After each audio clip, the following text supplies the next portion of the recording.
The Department of Agriculture announced that the importation of pork from Spain will be temporarily prohibited. For the reasons behind this move, see the report by Sheena Torno.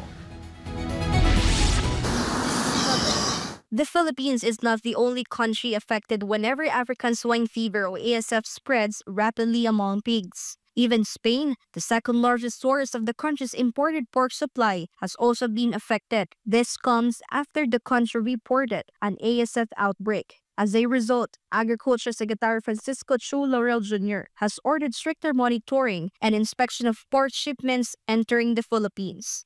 Starting, ang na-identify namin is yung anything produced after November 11 will not be allowed until maklear na sila for ASF. The Secretary further emphasized that there's no cause for concern regarding the country's pork supply. He said he does not see any impact from the ASF outbreak in Spain, particularly in terms of meat prices in major markets in Metro Manila.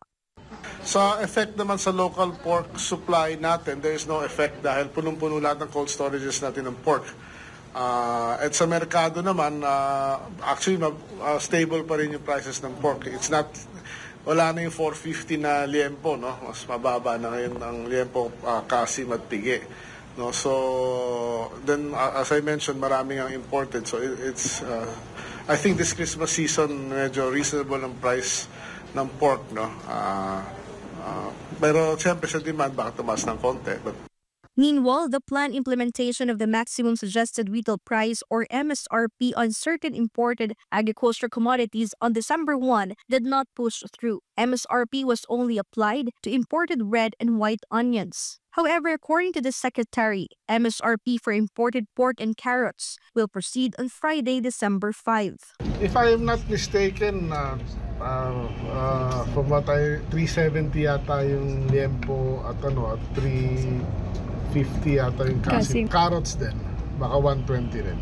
Regarding galunggong, Laurel admitted that the supply of the fish is currently low, which is why its price is noticeably high. At present, it is being sold at around 300 pesos per kilogram, which is not far from the pricing of pork. I talked to yung mga qualified importers the last 3 days. Ay sa galunggong, konti lang daw pumapasok kasi walang mabili sa sources.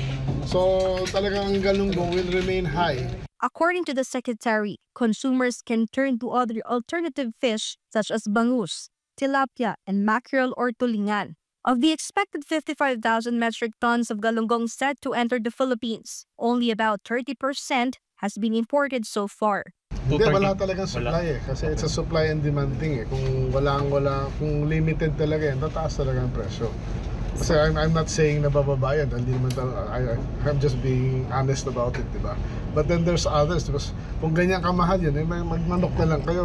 For God, for my beloved Philippines, this has been Sheena Torno, SMNI News.